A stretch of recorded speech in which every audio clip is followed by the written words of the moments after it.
Hey guys, it's Sarah, and today I have my July wrap up.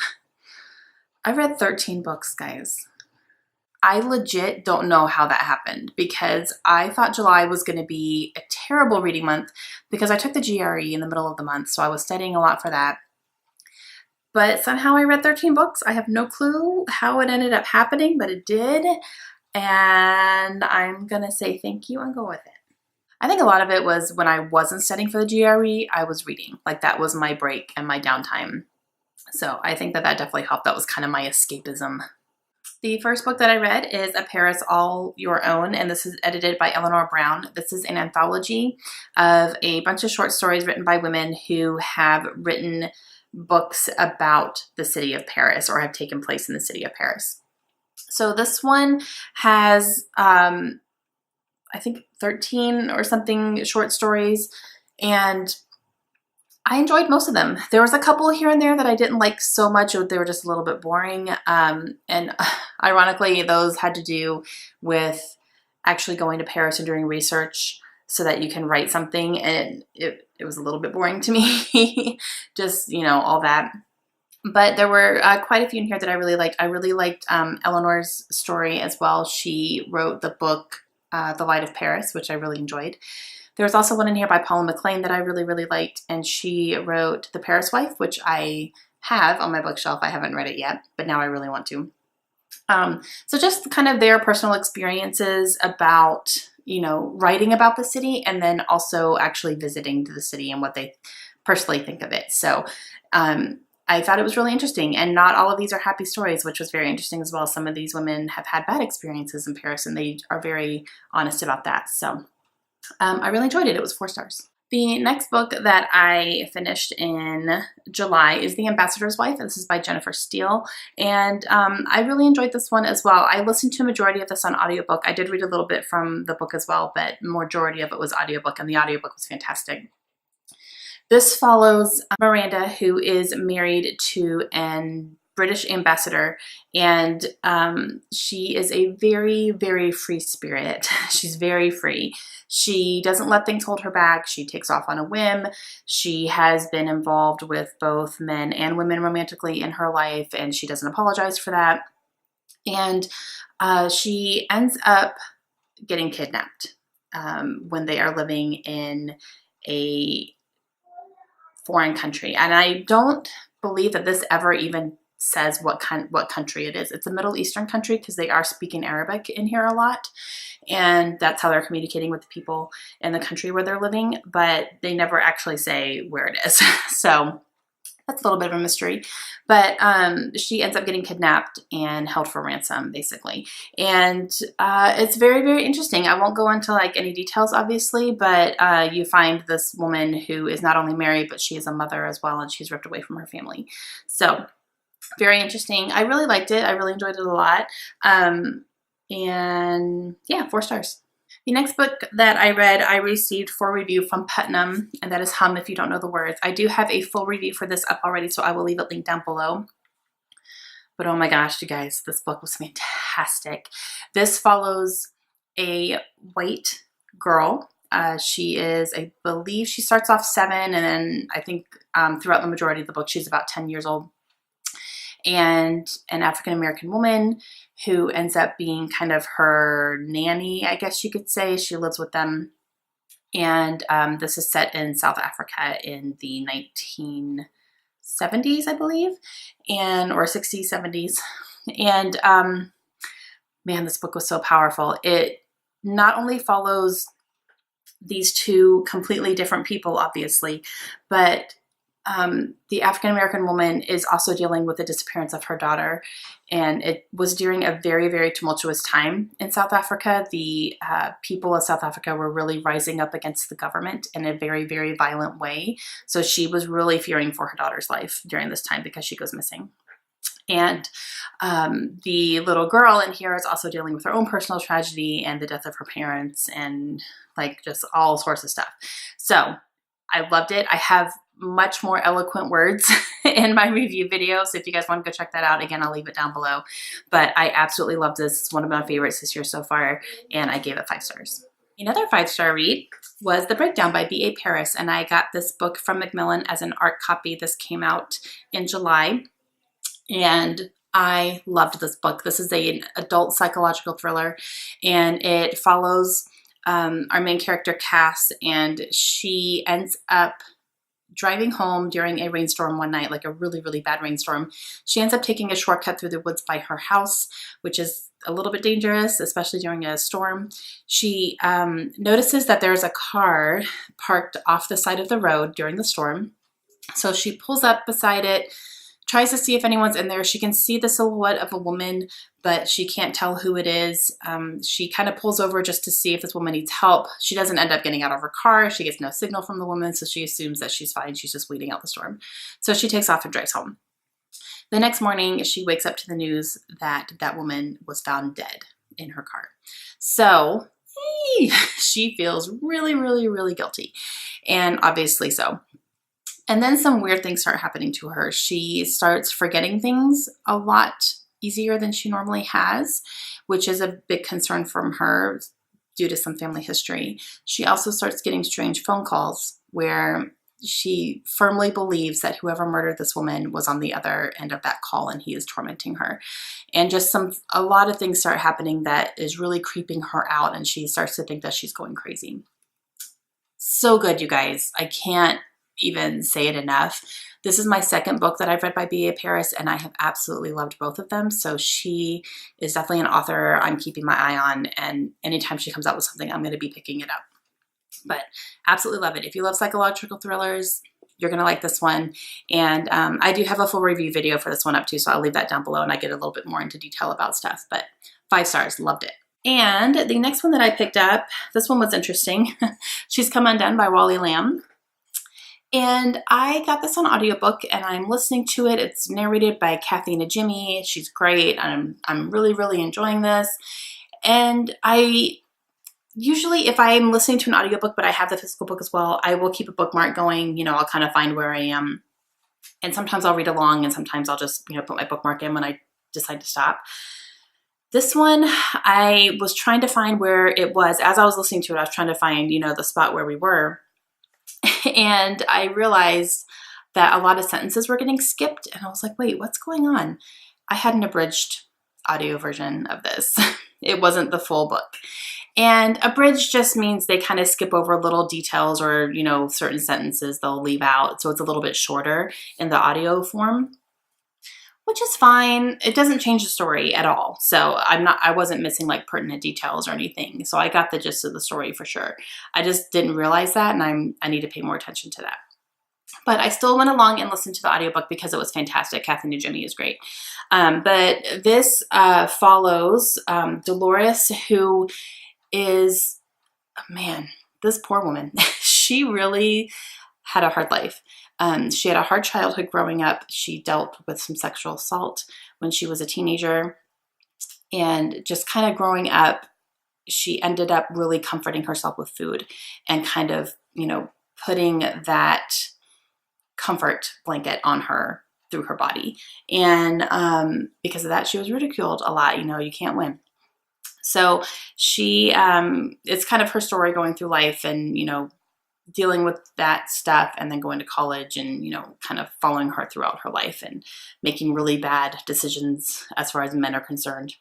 But I really enjoyed it. It was good. It was a 3-star read for me. It wasn't anything like super profound for me. It was just, a story about her life, and she had some hard times and she overcame them. But yeah, so 3 stars. It was good. The next book that I finished, I actually read with my daughter, Kaylin, and we started this a couple months ago. It took us a while to get through it because, we sit down to read. We read like 1 or 2 chapters if we can at a time.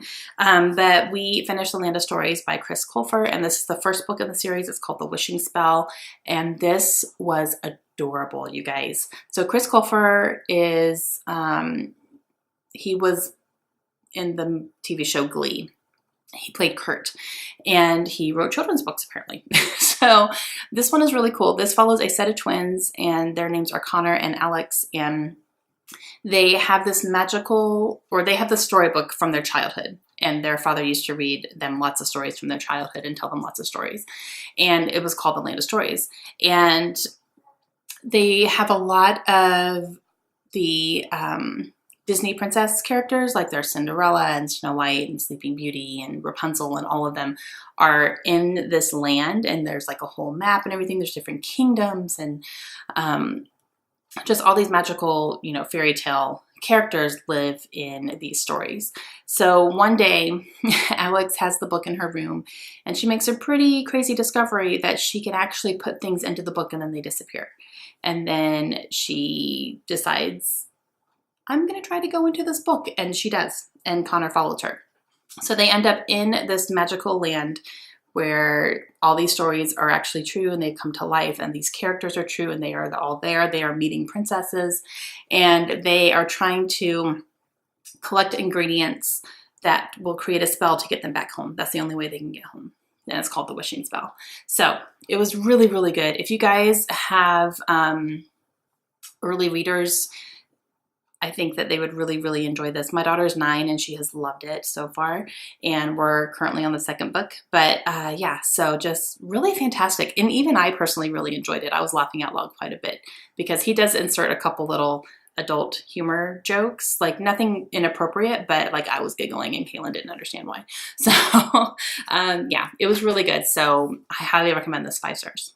The next book that I read is a book that I read for Lisa's Buddy Reads. It's a Goodreads group that's kind of like a book club where we're reading 2 books a month. And I will leave that group linked down below if you guys want to go check it out, but we're reading some really great books. So this one is called Lost Girls, and it's by Mary DiStefano. And this is one I had on my Kindle already. I had gotten it from NetGalley a while ago. So it was a good push to go ahead and get that read and reviewed for NetGalley. And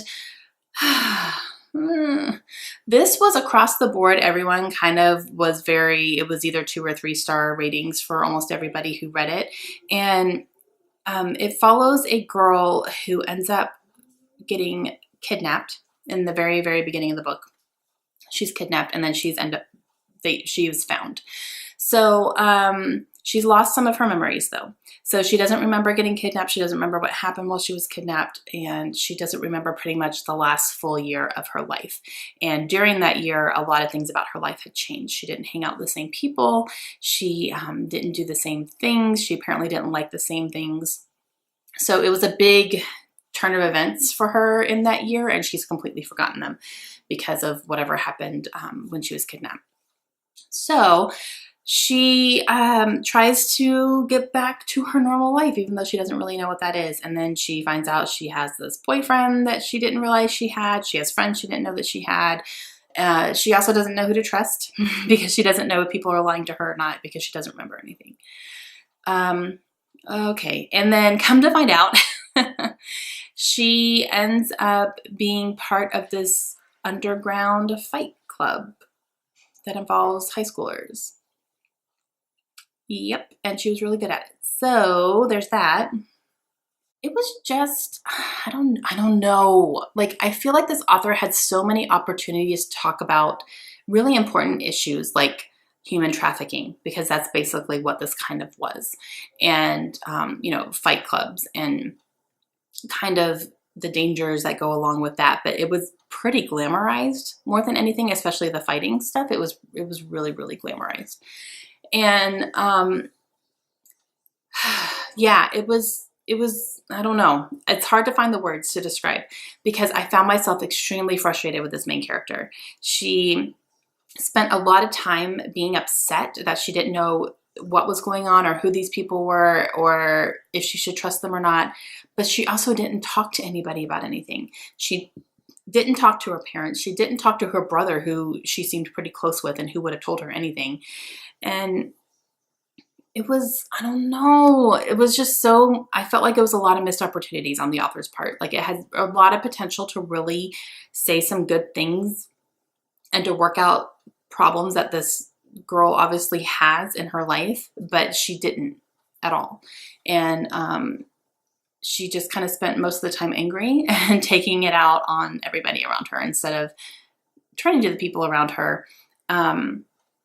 She also, and I'm not kidding you, on the same page as I was reading, it was like, I don't know if I should trust this person and blah, blah, blah. And, you know, this kind of gave me the creeps and everything. And then that same person gets sent her a text and she goes running out into the middle of the night with her. Like, you just sat there and said that it really creeped you out and you didn't like this. And then she sends you a text and then you're out the door and excited to go and hang out with her. But okay. So yeah, I don't know.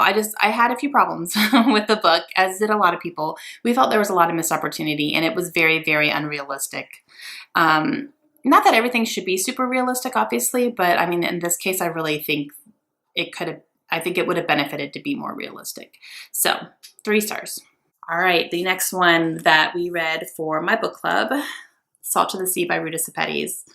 Oh my gosh, this book tore my heart out. It really did. Oh my gosh, it was so good. This is a historical fiction that is set in World War II in Germany. And oh my gosh. Okay, so we are following 4 different perspectives in this book, and it jumps between the 4 perspectives. So we have a young nurse who is Lithuanian, and we have a young man who is German, but he's not proud of that, basically. And he has like kind of a secret mission that he's on, which I won't disclose, but he has a mission. He has to go do this. He doesn't want to be distracted by anybody around him. And it's a very dangerous thing that he's doing. So those are 2. And then we also follow a 15-year-old girl who is Polish, and she is trying to not be Polish because the Germans wanted to persecute Polish people back then. So she is trying to kind of blend in with everybody and, you know, pretend she's German, basically. And then we also follow a German soldier who is not part of this core group. He's actually on a ship where the group is trying to make their way so that they can go to safety. And he's interesting. So basically, the 3 people who are traveling to go to the ship are crossing paths, and they end up, you know, just really traveling together. There's also a bigger group that they're traveling with, but these are the 3 that we're getting the perspectives from. And you kind of see their struggles going along. And this is when Germany and Russia were at war. So they are also trying to dodge Russian soldiers, because they do come across a few of those here and there. And they are trying to kill them. So it's a little scary. And you just kind of really seeing them try to survive. They end up making it to the ship, and they are all aboard the same ship. And that ship ends up getting torpedoed by a Russian submarine. And oh my gosh, let me tell you, it's very heartbreaking. The ship that is in this book and the story of it being torpedoed and everything is a true story. And that really did happen in history. However, the Germans back then hushed it up because they didn't want anyone to know that they were hit that hard and they were hurt that badly by the Russians at the time. So I believe from the author's note is very important to read at the end, but it kind of tells you more about the history of it. But this was I think the deadliest maritime accident in history, like worse than the Titanic. More people died here than on the Titanic. So, but you don't hear about it because it was a big cover up and a big hush hush. So it was never really investigated. But oh my gosh, you guys, this book, if you enjoy historical fictions, please pick this up if you haven't already. It took me a while to pick it up, and I'm so happy that I did now. It's heart-wrenching, but it's also it's really important, and it's so good. So obviously highly recommend, 5 stars. All right, so the next one that I read off of my book outlet shelf. Yes. So I ended up reading The Handmaid's Tale by Margaret Atwood. This is one that I really wanted to get to this summer because there is a TV show on Hulu, and it is getting rave reviews. I'm hearing really good things about it. I ended up listening to the audiobook of this one as well, and it is read by Claire Danes, and she did a fantastic job. I really, really enjoyed this one. This follows our main character. Her name is Offred, and she is a handmaid, and this is set in a dystopian future, and it is basically these women are chosen to be handmaids, and they're basically surrogates for the high class people, I guess, in society now, who either don't want to have their own children or they want other people to have children for them. So they're basically held as not really slaves. They're made to convince that they want this and that this is what they're chosen to do. I mean, we're talking brainwashing here, guys. So she, however, is really starting to kind of question everything and starting, you know, she's really remembering her past life because they lived the way that we do. And now they're living like this. And she's questioning when that started happening and, you know, all this stuff. So it was really, really good. And I'm really excited to watch the TV show now, but I highly recommend the audiobook. If you enjoy audiobooks, this is a great one because, again, Claire Danes was fantastic. And I gave this one 4 stars. I only gave it 4 stars because the ending I felt was really abrupt and really kind of open-ended. And I didn't really get that satisfying conclusion. And I know there's no sequel or anything. So that's the only reason. If it had had a more solidified conclusion, I would have given it 5 stars. But still, I really enjoyed it. 4. Okay, the next 4, the last 4 that I read, I can't believe I read this much, guys.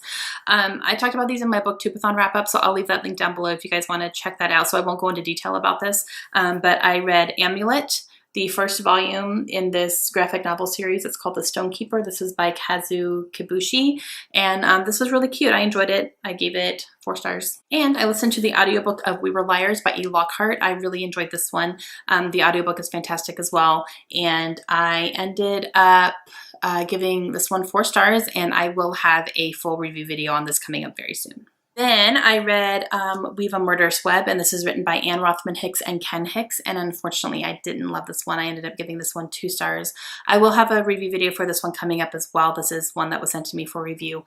This one just didn't click for me. I did not enjoy the main character. I felt like the story never really connected very well, and just kind of all the little plot points were like here and here and here, and you know, they never really formed a full story for me. So 2 stars. Then, finishing off strong, I finished The Shack by William Paul Young.